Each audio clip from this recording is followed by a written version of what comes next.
नमस्ते एवरीवन। ये हमारा दूसरा वीडियो है। इस वीडियो के अंदर हम शरीर के अंदर इलेक्ट्रोलाइट बैलेंस की बात करें। तो चलिए स्टार्ट करते हैं। तो इलेक्ट्रोलाइट बेसिकली होता क्या है, तो ये केमिकल कंपाउंड्स है जो हम किसी भी सोल्यूशन में या किसी भी सॉल्वेंट में अगर डालें तो रेडिली डिसोसिएट हो जाते हैं। मतलब अगर एग्जांपल दूँ तो Na+ जो हमारा ये नमक रहता है, नमक का केमिकल फॉर्मूला है NaCl।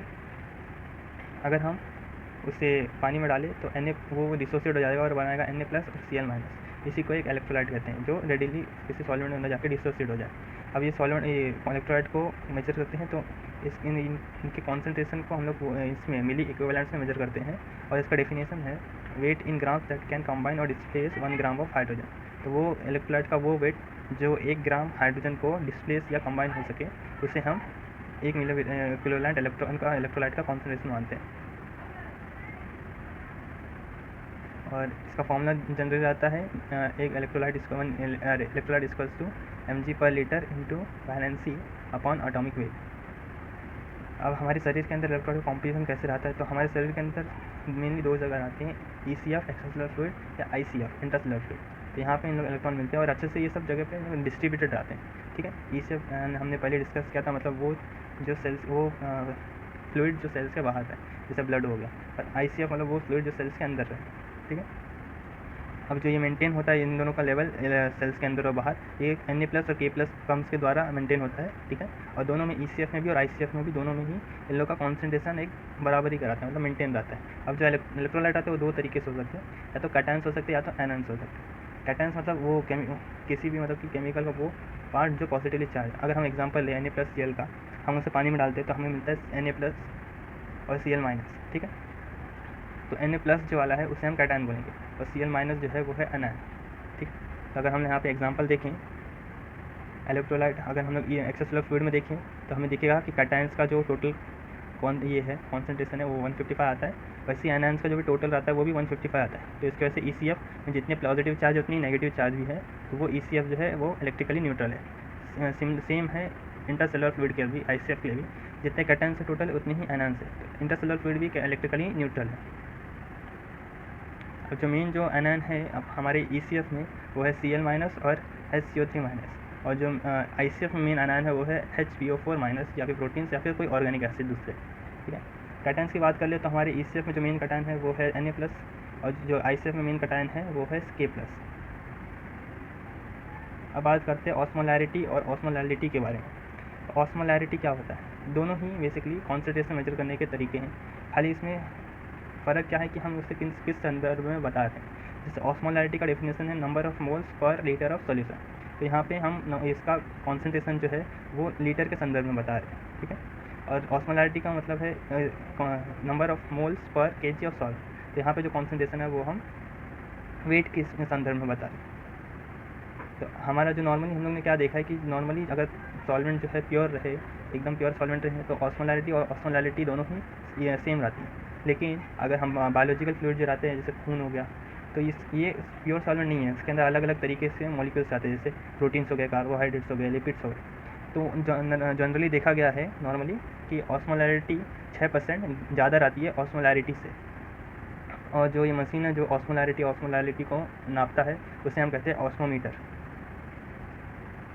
प्रोटीन की ऑस्मोलैरिटी की बात करें तो करीबन हमारे खून के अंदर वो 285 से 295 मिली ऑस्मोल्स पर kg देखने मिलता है। प्लाज्मा ऑस्मोलैरिटी की अगर हम बात करें तो वो मेनली 4 चीज़ों पर डिपेंड आता है, सोडियम लेवल पे, पोटेशियम लेवल पे, यूरिया और ग्लूकोज। तो ये चारों चीज़ हमारे खून के अंदर कितने कॉन्सेंट्रेशन में प्रेजेंट है इसके ऊपर ही हमारा प्लाज्मा ऑस्मोलैरिटी डिपेंड आता है। अब इन चारों में से भी जो सबसे मेन रहता है वो रहता है सोडियम का कॉन्सेंट्रेशन हमारे खून के अंदर। तो हम बाकी तीनों को थोड़ा निगलेक्ट कर सकते हैं या फिर उसको छोड़ सकते हैं आप नॉर्मल कैलकुलेशन के लिए। हमारा फॉर्मूला बन जाता है plasma osmolarity equals to 2 times of plasma Na+। तो 2 टाइम्स जो है वो हमारे एसोसिएटेड आयंस को फैक्टर आउट करने के लिए हमने वहाँ पे रखा है। ठीक है, नॉर्मली जब हम लोग प्लाज्मा ऑस्मोलैरिटी कैलकुलेट करते हैं हम लोग ये फॉर्मूला का यूज़ कर सकते हैं। तो याद होगा आपको, मैंने कहा था जब पिछले लेक्चर में कि जब प्लाज्मा ऑस्मोलैरिटी इंक्रीज़ होती है इसका मतलब होता है कि खून के अंदर सोडियम का कॉन्सेंट्रेशन बढ़ चुका है। ठीक है, तो ये फॉर्मूला वही बताता है।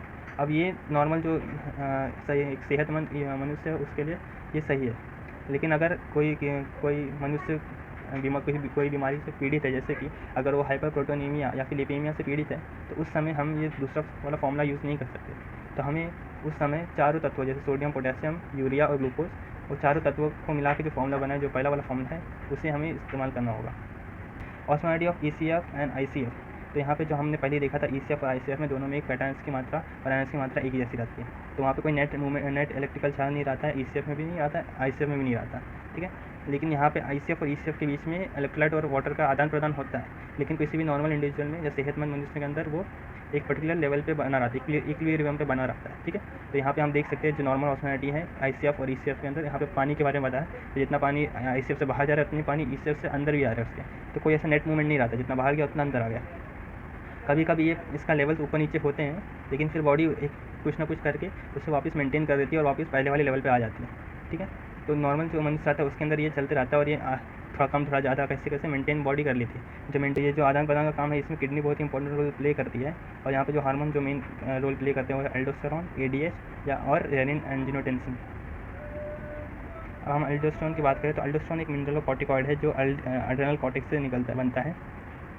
ये क्या करता है बेसिकली, ये सोडियम का रीअब्जॉर्प्शन कराता है बॉडी के अंदर। अब सोडियम का रीअब्जॉर्प्शन हो रहा है तो मतलब बॉडी सोडियम अंदर ले रही है, तो कुछ ना कुछ तो बाहर से फेंकना पड़ता है। तो K+ और H+ को बाहर निकालती है बॉडी को से और Na+ को अंदर लेती है। तो इसका नेट इफेक्ट रहता है अपना सोडियम का लेवल बॉडी के अंदर बढ़ जाता है।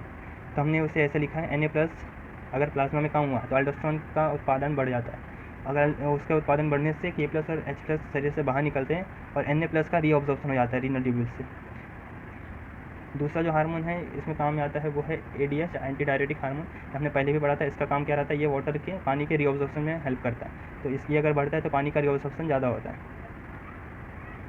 एक यहाँ पे एक सिस्टम है रेनिन, उस सिस्टम का नाम है रेनिन एंजियोटेंसिनोजन, ठीक है। हमने पहले कहा था जब प्लाज्मा खून के अंदर सोडियम की मात्रा बढ़ती है तो उसका प्लाज्मा ऑस्मोलैरिटी बढ़ता है। और जब प्लाज्मा ऑस्मोलैरिटी बढ़ता है तो देखा गया नॉर्मली कि हमारा ब्लड प्रेशर भी बढ़ता है, ठीक है।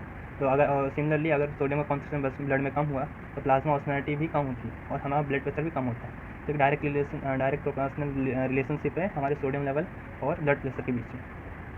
हमारे किडनी के पास नेफ्रॉन्स आते हैं और नेफ्रॉन्स के एक अंग आता है, उसके बोलते से हम कहते हैं जक्स्ट्राग्लोमेरुलस अपैरेटस। इसके पास एक स्पेशल काबिलियत आती है, ये हमारे ब्लड प्रेशर को नाप सकता है। ये ब्लड प्रेशर को नापता है और किडनी को सिग्नल देता है और किडनी को पता चलता है कितना हमारा ब्लड प्रेशर कितना है। तो उस हिसाब से किडनी एक सिस्टम मेंटेन करती है जिसका नाम है रेनिन एंजियोटेंसिनोजन।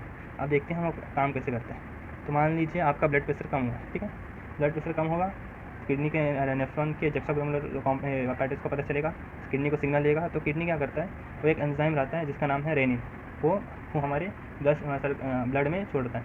अब जो रेनिन है ये ब्लड में आता है, अपना ब्लड के अंदर पहले से प्रेजेंट रहता है, पहले से रहता है एंजियोटेंसिनोजन। तो रेनिन एंजियोटेंसिनोजन को एंजियोटेंसिन 1 में कन्वर्ट करता है। यह एंजियोटेंसिन 1 फिर कन्वर्ट होता है एंजियोटेंसिन 2 में, और वो एंजियोटेंसिन 2 जाता है एड्रिनल ग्लैंड के ऊपर, वो उससे सिग्नल देता है, ठीक है। अब एड्रिनल ग्लैंड को जब एंजियोटेंसिन 2 सिग्नल देता है तो एड्रिनल ग्लैंड उत्पादन करता है एल्डोस्टेरोन का, उसका उत्पादन बढ़ा देता है। एल्डोस्टेरोन का उत्पादन बढ़ने से हम लोगों ने पहले ही देखा था क्या होता है, सोडियम का रीअब्जॉर्प्शन बढ़ता है।